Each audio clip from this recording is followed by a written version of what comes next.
네, 감사합니다. 오늘 우리에게 주신 하나님의 말씀은 신약 성경입니다. 신약 성경 히브리서 제10장 1절에서 10절까지 말씀입니다. 신약 성경 히브리서 제10장 1절에서 10절까지 말씀. 찾으신 분들은 본인의 성경을 들고 일어서 주시기 바랍니다. 다리 불편하시면 앉아 계셔도 괜찮습니다. 네, 그럼 우리 세 번역으로 같이 받들어 읽겠습니다. 시작.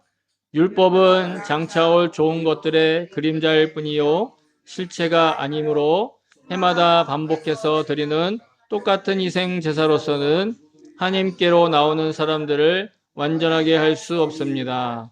만일 완전하게 할 수 있었더라면 제사를 드리는 사람들이 한 번 깨끗하여진 뒤에는 더 이상 죄의식을 가지지 않을 것이고 따라서 제사 드리는 일을 중단하지 않았겠습니까? 그러나 제사에는 해마다 죄를 회상시키는 효력은 있습니다. 황소와 염소의 피가 죄를 없애줄 수는 없습니다. 그러므로 그리스도께서 세상에 오실 때에 하나님께 이렇게 말씀하셨습니다. 주님은 제사와 예물을 원하지 않으셨습니다. 그래서 나에게 입히실 몸을 마련하셨습니다. 주님은 번제와 속죄제를 기뻐하지 않으셨습니다. 그래서 내가 말하였습니다. 보십시오, 하나님, 나를 두고 성경에 기록되어 있는 대로 나는 주님의 뜻을 행하러 왔습니다. 위에서 그리스도께서 주님은 제사와 예물과 번제와 속죄제를 원하지도 기뻐하지도 않으셨습니다. 하고 말씀하셨습니다. 이런 것들은 율법을 따라 드리는 것들입니다. 그 말씀하기를 보십시오, 나는 주님의 뜻을 행하러 왔습니다. 하셨습니다. 그리스도께서는 두 번째 것을 세우시려고 첫 번째 것을 폐하셨습니다. 이 뜻을 따라 예수 그리스도께서 자기 몸을 단번에 들이심으로써 우리는 거룩하게 되었습니다. 아멘. 주의 말씀입니다. 네, 모두 자리에 앉아 주시기 바랍니다. 네, 제가 설교를 위해서 잠깐 기도하겠습니다.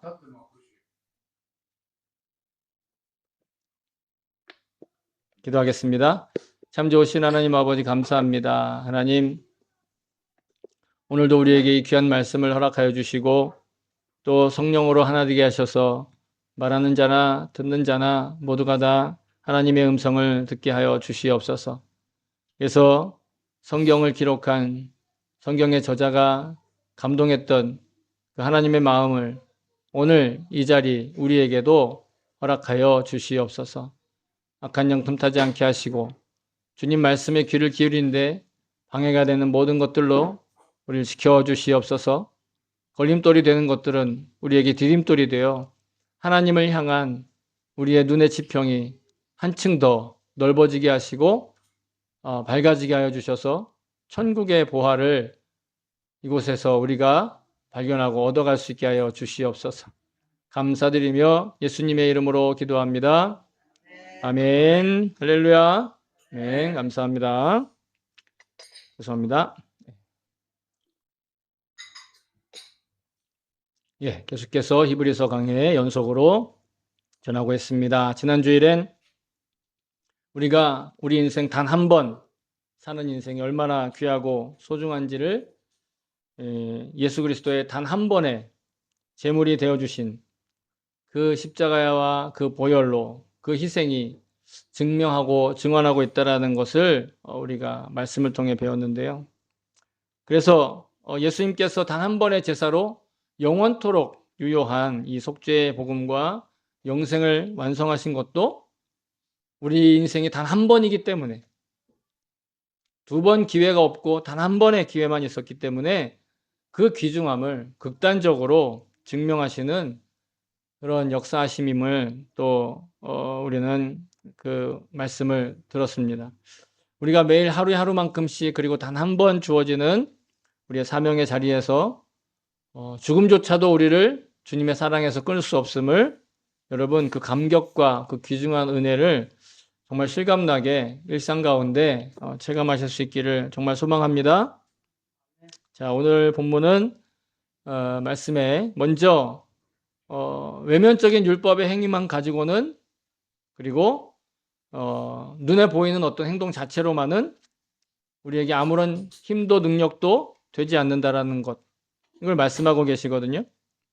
성경이 많은 사람들이 성경을 잘 안 읽으면 성경에서 하시는 말씀과 메시지가 다른 종교에서 얘기하는 것과 똑같다고 느껴요. 그죠? 그래서 어떤 종교를 믿든 어떤 곳에 가든 다 착하게 잘 살라는 이야기만 한다 얘기를 해요. 그런 얘기 들어보셨어요? 그래서 어디를 가든 별로 그렇게 중요하지 않다, 그렇게 얘기하거든요. 근데 여러분, 그건 성경을 안 읽었기 때문에 그러는 거예요. 성경을 읽고 성경에 말씀하시는 걸 들으면 결코 우리의 고백이, 이 강단에서의 선포가 그냥 어떻게 하면 잘 먹고 잘 산다, 어떻게 하면 착하게 산다, 이런 얘기를 하지 않는다는 걸 알게 돼요. 왜? 우리는 아무리 노력해도 착해질 수가 있어요, 없어요? 우리 노력으로는 안 된다는 거예요. 그게 오늘 성경이 얘기하고 있는 거예요. 우리 노력은 안 되고 외부에서의 힘이 필요하다는 거예요. 그러니까 율법의 행위로 우리 스스로를 지킬 수 없다라는 거예요. 그 행실만 가지고는. 율법을 따라 드리는 제사가 실제로는 아무것도 거룩하게 하지 못한다. 구약 성경에 나오는 제사의 모습들을요, 이걸 하나하나 재현해보고 그 글들을 자세히 읽어보면요, 그 모습 자체로는 굉장히 우리에게 큰 힘이 될 것처럼 느껴지게 돼요. 그 제사하는 법을 하나하나 뜯어서 연구하고 그리고 그것들 배우면, 야, 그래, 이런 과정을 통해서 내가 거룩해지지, 그렇게 보이는 거예요. 그래서 제사가 실제 어떻게 드려졌는가를 여러분들께 함께 공유를 하고 싶어가지고 제가 영상을 한번 찾아봤어요. 그런데 이제 그 실제 모습은 아니고 누군가 애니메이션을 통해서 우리가 속죄 제사를 어떤 식으로, 어떤 방법으로, 그러니까 일본어로 하면 어떤 시꾸미로 그게 구조가 되어 있는지를 영상으로 만들어 놓은 게 있어서 한번 보겠습니다. 이건 그냥 아주 대략적인 영상이에요. 원래 음악이랑 같이 보면 참 좋은데 음악은 없이 그냥 제가 어떤 장면인지를 설명해 드리겠습니다.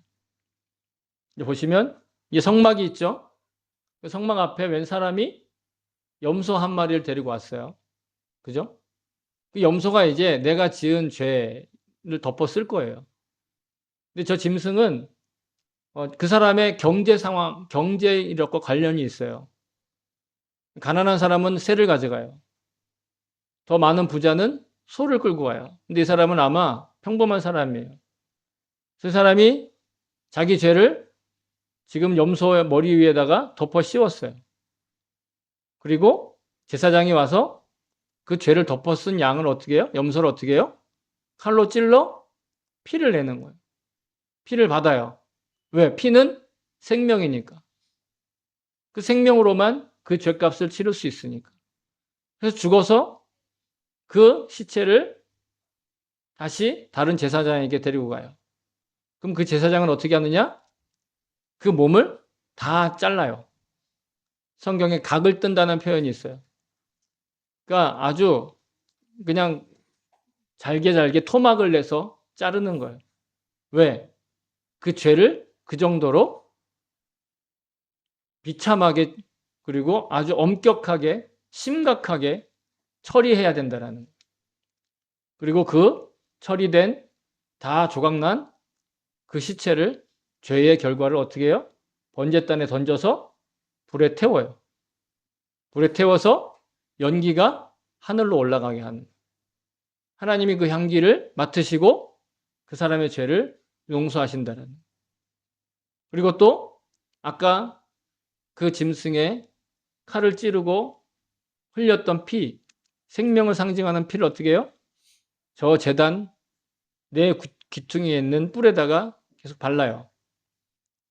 이 또한 생명을 가지고 생명으로 속전하는, 즉 대속하는, 대신 갚아주는. 그러니까 저 사람의 죄를 지금 제물을 가져와서 드린, 그래서 계속 머리를 조아리고 계속 몸을 숙이고 있는 저 사람의 죄를 누가? 그 양이, 혹은 비둘기가, 혹은 염소가, 혹은 소가, 암염소가, 암소나 혹은 숫소를. 그것은 그 사람의 경제 상황에 따라 달라요. 죄의 종류가 아니고요. 경제 상황에 따라 재물의 크기와 종류가 달라지는 거예요. 어쨌거나 이런 모습을 보면 그 현장에 있으면 어떻게 되겠어요? 그 현장에 있어 보면 야, 나의 죄가 저렇게 끔찍한 거구나. 나의 죄의 처벌은 저렇게 끔찍한 거구나. 심각하구나. 다시는 저 죄를 지어서는 안 되겠다. 할 수 있을 거예요. 또한 그 재물이 죽는 것뿐만 아니라 피를 흘리고 그 피를 제단에 뿌리면서 그 사이에 뭐 했죠? 그 짐승의 몸을 전부 다 살을 각을 내고 잘라내서 그 자른 것을 불에 태웠잖아요. 그 불에 타는 냄새, 연기가 올라가는 그 광경, 그게 바로 우리의 죄가 받을 징벌이고 그 죄를 지은 내가 그 처벌을 받아야 된다. 라고 한다면 죄에 대해서 정말 심각한 그런 마음을 갖고 체감을 할 수 있을 거예요. 근데 그렇다고 해서 우리의 죄가 정말로 그 죄가 그 동물에게 전가가 되고 전이가 되고 그 동물의 살과 뼈가 불타고 피가 흘려졌다고 해서 우리의 죄가 사라졌나요? 그렇지 않아요. 그러니까 성경은 오늘 첫 구절에서 우리의 외적인 이러한 행위의 제사는 하늘에서, 하늘의 성소에서 이루어지는 그 대속의 은혜와 비교하면 그림자에 불과하다 얘기하는 거예요. 아니, 그것을 모형도 아니고 그림자라고 얘기하고 있어요. 아무리 경건하고 아무리 절차와 그 순서가 정말 엄격하고 엄중하고 그 다음에 굉장히 뭐라 그럴까요? 그 경건하고 그런 모습으로 진행되고 할지라도 그건 하나님이 하시는 일에 비하면 그림자에 불과하다. 그렇기 때문에 이러한 땅에서 이루어지는 제사의 행위로는 우리를 진짜 온전하고 완전하게 거룩하게 할 수 없다라는 것. 여러분, 이것이 성경의 가르침이에요. 성경의 가르침이 야, 못된 짓 했지만 이제부터 착하게 살아야 돼. 착하게 살면 복 줄 거야. 이런 메시지가 아니라는 거예요. 죄가 얼마나 그 처벌이 두려운지 그걸 우리가 스스로 해결할 수 없다라는 걸 반복해서 말하고 있는 거예요. 여러분, 당연한 이야기일지 모르겠지만 여러분 아무리 완벽한 복사기로 아무리 정말 공을 들여가지고 만든 그런 그러한 어떤 위조 지폐가 있다고 합시다. 정말 누구도 다 속을 수 있는 깜쪽같이 속을 수 있는 그런 위조 지폐라 할지라도 이거는 진짜가 아니기 때문에 그 지폐에 써 있는 기록되어 있는 숫자가 인쇄되어 있는 그 숫자가 그 지폐나 그 돈의 가치를 보증해 주지 못해요. 혹시 누군가 깜빡 속아서 그 돈을 그 위조 지폐를 받고 물건을 내주고 거래를 했다 칩시다. 그리고 서비스를 받았다 칩시다. 그러면 그 위조 지폐로 물건을 판매했다 하더라도 그 위조 지폐가 위조 지폐인 것이 밝혀지면 어떻게 돼요? 그걸로 행한 모든 것들은 다 절도죄가 되고 사기죄가 되는 거예요. 왜? 돈이 아닌 걸 가지고 돈으로서 속였기 때문에. 훔친 것이 되고 속인 게 되는 거예요. 물론 그 율법으로 인한 속죄의 제사가 그런 원래 하나님께서 행하시는 일에 비하면 그림자와 같고 똑같은 가치를 갖지 않는다라는 거예요. 그러나 율법으로 드려지는 이 제사가 하늘에 속해 있는 것들의 그림자에 불과하다고 해서 전혀 무용한 것은 또 아니다라는 것이 성경의 가르침이에요. 그리고 지난 몇 주간 말씀드렸잖아요. 그것의 역할이 따로 있다고. 율법에 의지하는 것으로 우리가 우리의 소명인 거룩한 삶을 완수할 수 없다라는 것을 우리는 율법을 통해서 오히려 인식할 수 있는 거예요. 기억할 수 있는 거죠. 율법의 역할과 눈에 보이는 이 속죄 제사와 이러한 것들이 유익하고 유익한 역할이 있어요. 그건 뭐냐면 바로 우리의 죄를 깨닫게 해줘요. 아니, 죄를 깨닫게 할 뿐만 아니라 우리가 저지르고 있는 그 모든 죄들이 얼마나 심각한 것인지, 얼마나 우리가 경계해야 되는 것인지를, 하나님이 얼마나 그것들을 저주하고 계시고 미워하시는지를 알게 되고, 또한 그것을 저지르는 우리가 정말 실제로는 하나님 앞에 나올 수 없는 더러운 죄인이라는 걸 아주 명확하게 보여준다는 거예요. 로마서 7장 7절에 보면 이렇게 기록되어 있는데요. 그런즉 우리가 무슨 말을 하리요? 율법이 죄냐? 그럴 수 없느니라. 율법으로 말미암지 않고는 내가 죄를 알지 못하였으니 곧 율법이 탐내지 말라 하지 아니하였더라면 내가 탐심을 알지 못하였으리라. 율법이 있음으로 인해서 우리의 삶에 죄와 죄가 아닌 것들이 분별이 된다라는 거예요. 율법이 없으면 자기가 죄를 저지르는데도 죄인지 몰라요. 욕을 진짜 잘하는 사람이 있는데 욕이 나쁜 거라는 걸 알기 전까지는요, 그냥 일상 용어가 될 수밖에 없어요. 마찬가지예요. 눈에 보이는 율법의 조문과 이 제사의 행위가 있었기 때문에 욕하는 게 잘못됐고, 거짓말하는 게 잘못됐고, 남 속이는 게 잘못됐고, 탐욕이 죄라는 걸 우리는 그 죄의 심각함과 그런 것들을 현실적으로 분별할 수 있는, 율법을 통해서, 또 말씀을 통해서, 또 속죄제사를 통해서, 그리고 오늘날의 종교적인 행위를 통해서. 그런 율법은 그런 의미에서 우리를 죄로부터 멀리하여서 거룩하게 살기를 원하는, 그 소망하는 삶으로 인도하는 가정교사와 역할을 한다고 사도 바울은 우리에게 가르쳐주고 있는 겁니다. 갈라디아서 3장 24절에 보시면 이같이 율법이 우리를 그리스도께로 인도하는 초등교사가 되어 우리로 하여금 믿음으로 말미암아 의롭다함을 얻게 하려 함이라. 율법을 통해서 우리는 하나님께 나아가야 된다는 사실을 깨닫는다라는 거예요. 그리스도께서 하신 일이 얼마나 귀하고 복된 일인지를 알게 된다는 거예요. 율법은 우리를 그리스도께로 인도하는, 한마디로 말해 초등교사, 엄격한 초등교사예요. 하나님께서 율법을 사용해서 우리를 그리스도께 인도함으로써 말미암아서 우리는 그리스도와 같은 그런 거룩한 존재로 이끌어 가시는 그 하나님의 계획에 차근차근 하루에 하루만큼씩 이루어가고 계시는, 하나님이 율법을 사용하셔서 우리가 예수님이 거룩하신 것처럼 우리도 거룩한 자리에 가도록 조금씩 이끌어 가신다는, 그게 율법의 역할이에요. 율법이 우리를 깨끗하게 못하고 율법이 우리를 용서 못하지만 진정한 용서요, 진정한 거룩함인 예수님께로 나아가는 한 이정표가 된다는 말이에요. 하나님께서 우리에게 원하시는 건 눈에 보이는 어떤 훌륭한 제사, 아까 그 사람은, 영상에 봤던 그 사람은 염소 한 마리를 데리고 왔잖아요. 그죠? 근데 아까 제가 말하기를 경제 상황, 경제 형편에 따라서, 재정 형편에 따라서 다르다고 얘기했어요. 그러면 어떤 사람은 소를 드릴 수 있고, 어떤 사람은 조그만 새끼 양을 드릴 수 있고, 어떤 사람은 그도 없으면 새를 잡아다 드릴 수 있어요. 그마저 없는 사람은 어떻게 하느냐? 여러분, 곡식가루를 드렸어요. 그러면 보통 사람들이 생각하기에는 오늘 내가 곡식가루를 드렸으니 이제 앞으로는 내가 비둘기를 드리도록 노력해야지. 혹은 비둘기를 드렸으니 양을 잡아 드려야지. 아니, 이제 소를 잡아 드려야지. 그럼 하나님이 기뻐하실 거야. 기뻐하실까요? 아니요.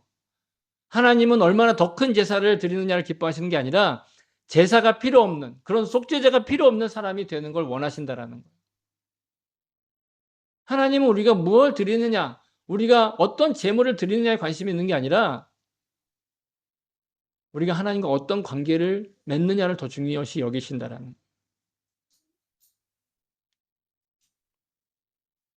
화려하고 근사한 모습으로 꾸며진 정말 엄숙한 그런 예식이, 경건한 예식이, 이런 것들이 이루어지는 걸 하나님은 차라리 그런 대단한 속죄제사가 없기를 원하신다라는, 오늘 본문의 5절 7절에서도 그렇게 얘기를 하시고, 우리의 행실과 배후에 있는 그 자세와 마음과 태도, 이것만 하나님 원하신다라는, 우리 손에 있는 재물이 아니라. 이사야서 1장 11절에 보시면 이렇게 기록되어 있어요. 여호와께서 말씀하시되 너희의 무수한 재물이 내게 무엇이 유익하뇨? 나는 순양의 번제와 살찐 짐승의 기름에 배불렀고 나는 숫송아지나 어린 양이나 순념소의 피를 기뻐하지 아니하노라. 하나님은 우리의 어떤 행위의 제사가 아니라 그 제사를 드리러 나오는 자복하는 마음, 회개하는 마음, 속죄 제사를 드릴 때 얼마나 많은 것을, 얼마나 큰 걸 드리느냐가 아니라 이 속죄 제물로 말미암아 내가 하나님과 관계가 회복되길 원하는 것. 시편 51편 17절에는 하나님께 구하시는 제사는 상한 심령이라 하나님이여 상하고 통회하는 마음을 주께서 멸시하지 아니하시리다. 하나님께서 구하시는 제사는 상한 심령이. 그 사람이 곡물을 드렸냐, 소를 드렸냐, 새를 드렸냐는 하나님 관심사가 아니라니까요. 우리는 거기에 관심이 있지만 하나님의 관심이 뭐냐? 내가 하나님으로부터 멀어지지 않도록 하나님은 자기 아들까지 우리에게 내주셨다라는 그걸 기억하는 거예요. 그러니까 우리의 더 이상은 이제 제사의 행위는 필요가 없는 거예요. 율법적인 제사는 이제 더 이상 드리지 않아요. 다만 우리는 감사의 예배를 드리는 거죠. 그러니까. 그래서 예수님은 우리의 드리는 예배의 핵심, 이것은 제물이 아니라 보다 영과 진리다라고 말씀하십니다. 요한복음 4장 23절에 보시면 아버지께 참되게 예배하는 자들은 영과 진리로 예배할 때가 오나니 곧 이때라 아버지께서는 자기에게 이렇게 예배하는 자들을 찾으시느니라. 아멘.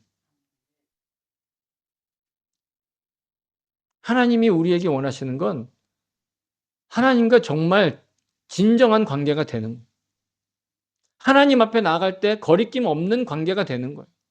내가 죄짓고 내가 정말 하나님의 뜻과 상관없이 살고 내가 내 재물을 내 멋대로만 사용하고 내 주시는 건강 가지고 내가 즐길 것만 찾으면 과연 여러분 하나님 앞에 당당하게 나올 수 있겠어요? 그렇게 못하죠. 죄의식을 가지고 계속 나올 거 아니에요. 하나님 그걸 원하시지 않는다라는 거예요. 죄의식을 갖고 내가 이 정도 예물 드렸으면 이 정도는 용서해 주시겠지. 내가 이 정도 했으니 하나님이 이 정도 용서해 주시겠지. 하나님은 그걸 원하시지 않는다라는 거예요. 우리의 마음이 바로잡히면 태도와 자세와 행동과 행실도 물론 바로잡혀질 것입니다. 그러나 우리의 행동과 행실 그리고 우리의 언행이 말이 그것만 달라졌다고 해서 정말 우리를 거룩한 존재로 주님께서 인정하시느냐? 그렇지 않다라는. 뭘 어떻게 바꿨느냐? 뭘 얼마나 많이 드렸느냐? 뭘 얼마나 많이 행했느냐가 아니라 내가 주님 앞에 어떠한 태도와 어떠한 자세로 나아오고 있느냐. 우리의 노력으로는요, 이런 거룩한 소명을 하루에 하루만큼씩 차근차근 단 하루의 부족함도 없이 삶을 채워가는 건 아예 불가능한 일이에요. 만약에 우리에게 가능했다면 예수님이 오시지 않아도 됐다는 거예요. 우리가 가능했다면 예수님이 오실 필요가 없었다라는. 우리 사람이 하는 일은요, 언제나 문제를 만들어내기만 해요. 성경은 우리의 존재에 대해서 죄로 가득한 존재, 죄 자체라고 말씀하고 계세요. 로마서 3장 10절부터 12절에 보면 기록된 바 의인은 없나니 하나도 없으며 깨닫는 자도 없고 하나님을 찾는 자도 없고 다 치우쳐 무익하게 되고 선을 행하는 자는 없나니 하나도 없다. 우리가 그렇게 누군가를 보면 저 사람은 정말 순수해. 저 사람은 정말 죄도 한 번도 안 지었을 거야. 와, 대단해. 이런 사람조차도 하나님 보시기, 하나님의 기준에 따라 보면 악을 행하는, 악을 뿜어내는 악의 옹달샘이 된다라는, 악의 샘이 된다라는. 인간의 그 어떤 노력은요, 우리에게 어떠한 유익함도 주지 못해요. 실은 우리의 노력 그 자체가 우리 스스로를 깎아내리고 가치를 깎아내리고 없이 하고 빠져나오려고 노력하면 노력할수록 더 빠져드는 늪과 진창이나 뻘과 같아요.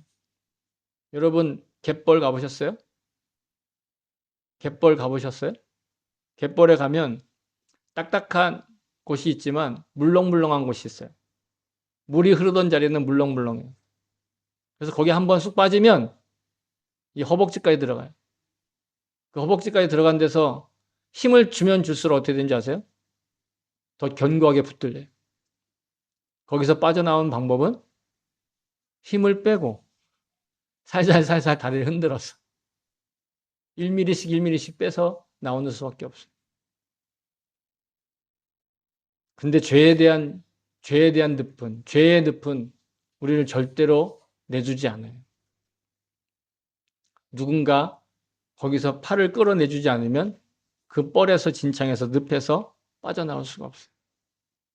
여러분, 그래서 예수님이 인간의 몸을 입고 인간의 모습으로 이 땅에 임하신 거예요. 오늘 본문의 5절을 보시면 이런 표현이 있어요. 그리스도께서 생에 오실 때 주님은 예수님께서 입히실 몸을 마련했다. 하나님이 예수님께서 입으실 몸을 마련했다라고 기록하고 있어요. 우리의 몸을 구원하시기 위해, 우리의 존재를 구원하시기 위해서 예수님이 인간의 몸을 입으셨다라는 거예요. 인간이 되셨다라는 거죠. 그리고 9절에 보시면 결국은 그 주님의 뜻을 행하기 위해서 이 땅에 몸으로 오셨다라는 그런 기록이 있죠.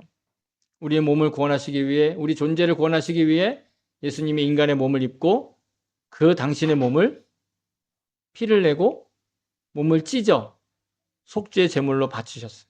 아까 보셨죠? 제물이 어떻게 됐습니까? 찔러서 피를 내고 칼로 모든 몸뚱아리를 다 각을 떠서 조각을 냈잖아요. 찢었잖아요. 여러분, 이게 예수님의 사명이, 예수님 바로 이 일을 위해서 이 땅에 오신 거예요. 여러분, 예수님이 이 땅에 오신 이유를 우린 분명히 그 사명의식을 예수님이 붙들고 계셨다라는 걸 여러분 기억하시기 바랍니다. 마태복음 9장 13절 보시면 너희는 가서 내가 긍휼을 원하고 제사를 원하지 아니하노라 하신 뜻이 무엇인지 배우라. 나는 의인을 부르러 온 것이 아니요 죄인을 부르러 왔노라. 아까 이사야서에 내가 제사를 원하지 않는다. 상한 심령을 원한다. 하나님 말씀하셨잖아요. 근데 그 말씀을 이스라엘 백성들이 못 알아들은 거예요. 그러니 예수님 말씀하시는 거예요. 긍휼을 원하고 제사를 원하지 않는다는 게 무슨 뜻인지 배워라.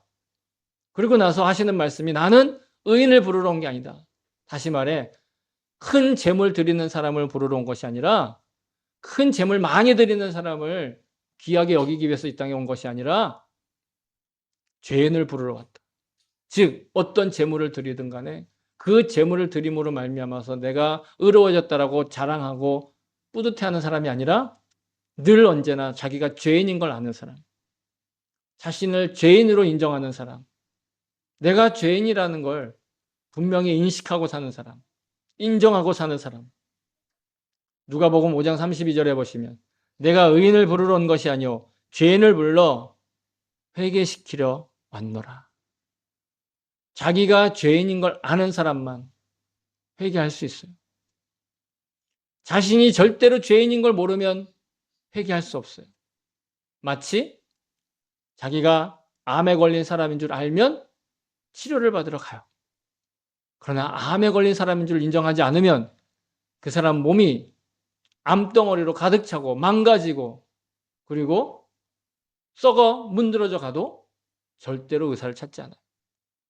그러나 자기가 병이 있고 아픈 걸 알고 아픔을 느끼면 병원에 가서 의사를 찾게 되는 것과 마찬가지. 이 두 말씀이 예수님께서 이 땅에 몸으로 행하신 그 사명을 뚜렷하게 밝혀주는 그 두 구절입니다. 예수님께서 사명을 완수하셨기 때문에 여러분 우리가 회개하고 우리를 회개함으로 말미암아 우리는 거룩하게 되었습니다. 우리의 행동이 거룩해졌다라는 게 아니라 우리의 존재 가치가 거룩해졌다라는 거예요. 내가 무슨 거룩한 행실을 했다라는 걸 인정받았다는 게 아니고 예수님이 자기의 몸을 찢으시고 그 피를 흘리심으로 우리를 정결하게 하셔서 그런 존재가 되었다라는 내가.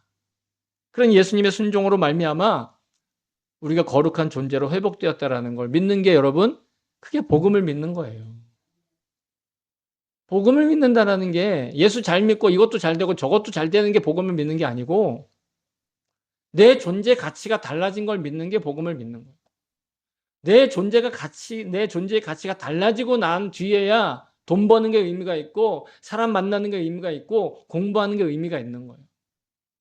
그렇지 않으면 아무리 공부하고 아무리 돈 많이 벌고 아무리 사람들한테 인정받아도 결국 어떻게 돼요? 허무한 삶으로 끝나는 거예요. 그러니까 진짜 복 받으려면 예수 잘 믿어야 된다는 얘기하는 거예요.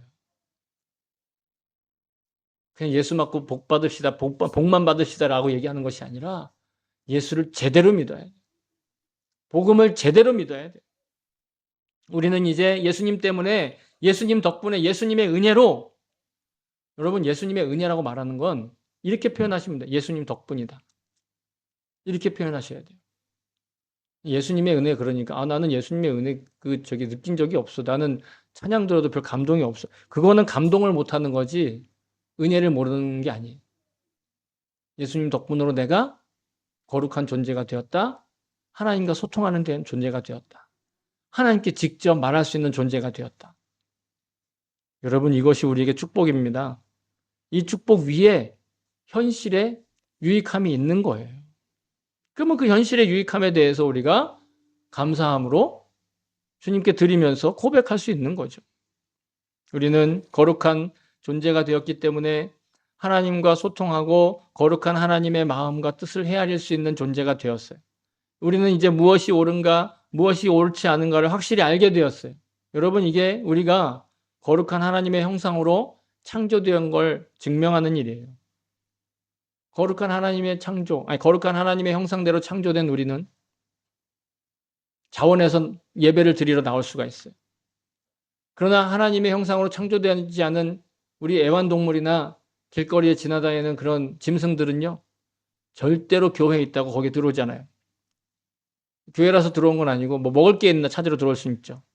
쓰레기통을 뒤지기 위해서 길고양이가 교회를 찾아갈 수는 있어도 예배드리겠다고 길고양이가 찾아오는 경우는 천지가 개벽해도 안 돼요. 여러분, 우리가 거룩한 삶을 살고 거룩한 존재의 가치를 지키기를 원하는 하나님의 말씀과 권면과 그리고 예언의 말씀들이 여러분이 성경에 풍성하게 기록되어 있어요. 하나님의 뜻대로 온전히 살고 싶다면 매일 포기하지 마시고 성경의 말씀을 주보에 있는 스케줄대로 포기하지 말고 읽으세요.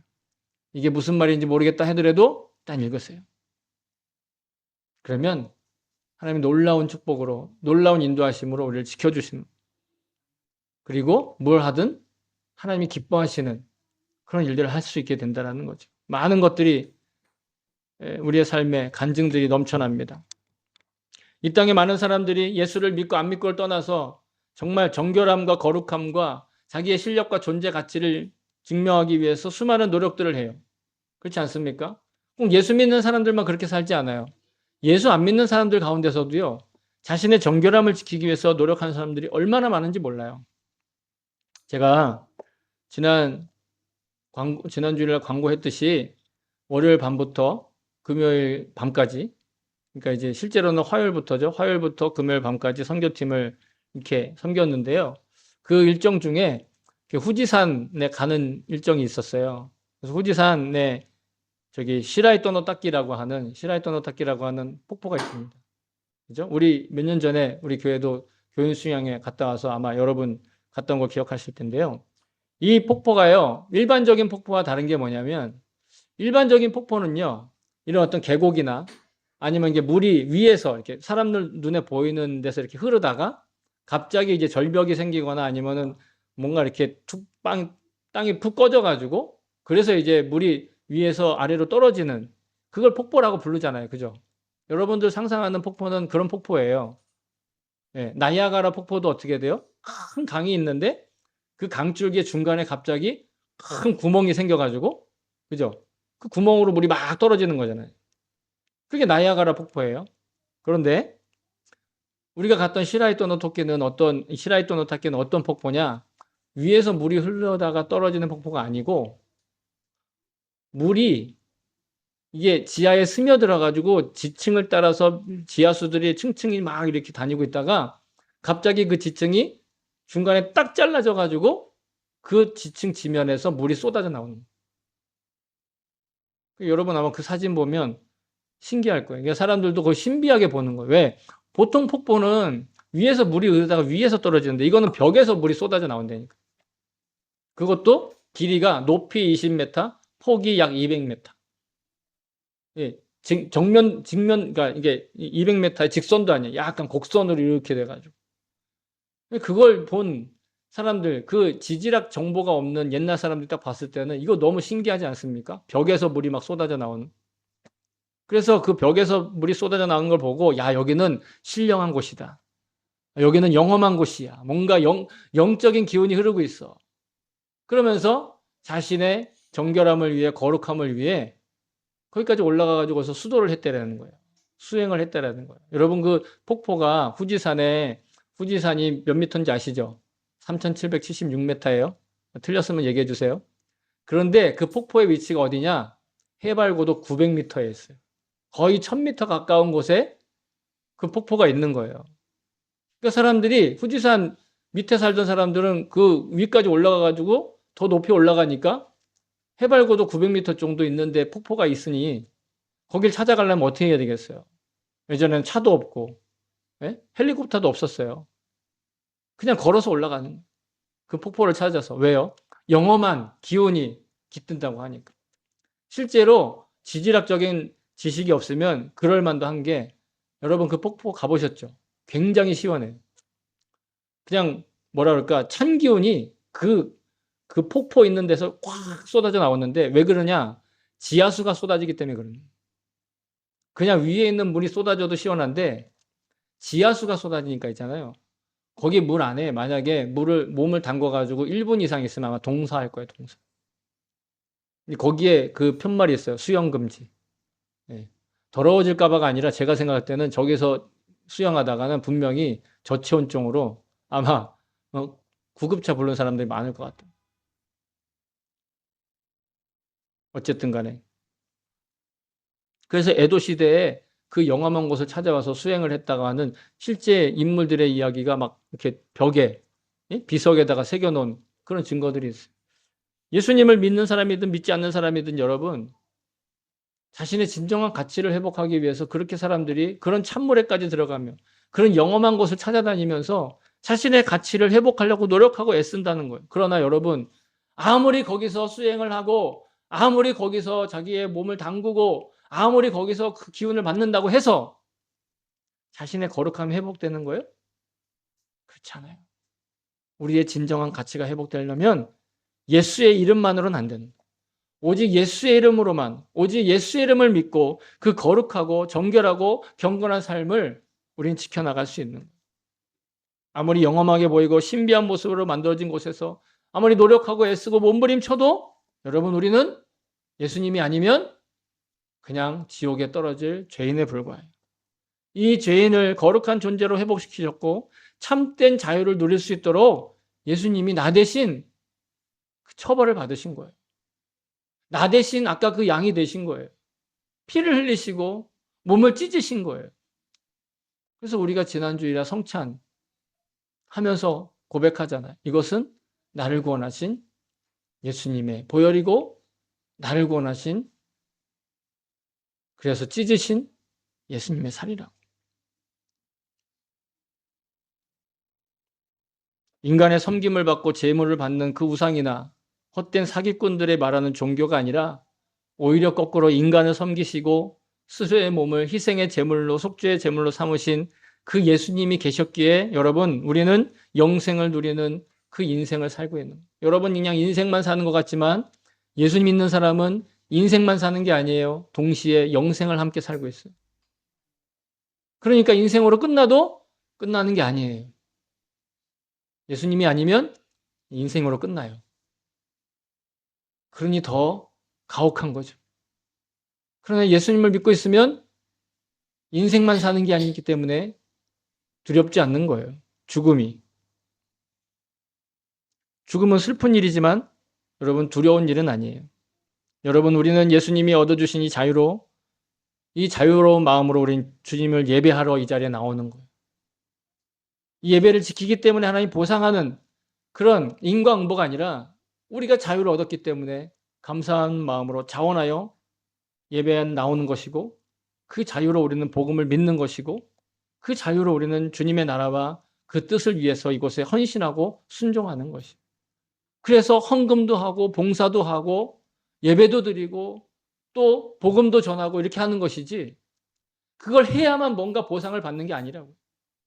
그럼 뭘 잘해야만 하나님이 이것 그래 애다 너 수고했다 그러고 떡검을 주는 그런 게 아니라고요. 가장 먼저 여러분, 예수를 잘 믿어야 돼요. 그리고 나서 내게 주신 그 기회를 따라 하나님 주신 섬김의 자리에 그냥 감사하는 마음으로 헌신하세요. 그게 마땅한 일인 거예요. 헌신하고 나서 뭔가를 얻는 것이, 그것은 사기꾼 종교예요. 사기꾼 종교들은 다 그렇게 해서 돈 모아가지고 있잖아요. 뻑적지근하게 건물 짓고 다 그렇게 했어요. 사기꾼 종교들 다 보세요. 그러나 그들의 말로는 어떻게 됐느냐? 반드시 심판받아요. 반드시 지옥불로 심판받아요. 여러분, 그러니 우리의 신앙생활은 뭔가를 획득하고 쟁취하기 위해 고난을 받는 그런 고행이나 수행이 아니에요. 우리의 예배와 헌신과 봉사와 믿음과 찬양과 그리고 기독교적인 생활 습관, 그건 우리의 공로를 자랑하는 수단이 되지 못해요. 오직 우리를 거룩하게 회복하시려고 자신의 몸을 들이신 주님께 겸손하게 살고자 하는 귀하고 복된 태도와 그 자세가 여러분 우리의 진정한 자유입니다. 그것이 진정한 거룩함입니다. 그것이 진짜 축복이에요. 여러분, 주님은, 하나님은 우리에게 복을 주시길 원하는 분. 우리에게 그 어떤 좋은 것들을 채워주시기를, 우리보다 우리에게 채워주는 걸 다 갈망하는 분이 바로 하나님 아버지. 그 좋은 것과 축복을 누리기에 합당하고 큰 튼튼한 그릇을 선물해 주시려고 이미 예수님을 이 땅에 보내셨어요. 여러분, 이제 우리는 그 그릇을 지킴으로써 하나님께서 예배하신 축복을 받고 누리게 될 줄로 믿습니다. 사랑하는 성도 여러분, 우리의 인생이 단 한 번 허락된 것으로 소중함을 알 수 있지만 동시에 우리의 거룩함을 하나님께서 얼마나 갈망하고 계셨는지를 또한 발견할 수 있습니다. 하나님을 알지 못하는 대부분 사람들은 자신의 노력과 실력으로 스스로의 존재, 가치와 즐거움과 그리고 보람을 발굴해내려고 애를 쓰고 몸부림치고 있습니다. 그러나 우리 예수님께서 이미 이 십자가를 통해 완성하신 복음이 우리의 거룩함을 증명하고 있습니다. 이 십자가는 직접적으로 예수님의 고난과 고통을 상징하지만 그 이면엔 우리를 거룩한 존재로 회복하시는 은혜의 농도가 얼마나 진하고 향기로운지를 또한 증언하고 있는 것입니다. 눈에 보이는 행실과 행동의 경건함으로 스스로 만족하는 교만한 태도를 우리는 주님 앞에 내려놓고 주님의 시선으로 자신을 헤아리는 태도와 그 자세로 거룩한 일상을 살아갈 수 있기를 정말 소망합니다. 또한 언제나 어디서나 예수님의 이 십자가를 떠올리며 일상 중에 그분과 행복하게 동행하실 수 있기를 다시 한번 주님의 이름으로 여러분 축복합니다. 아멘.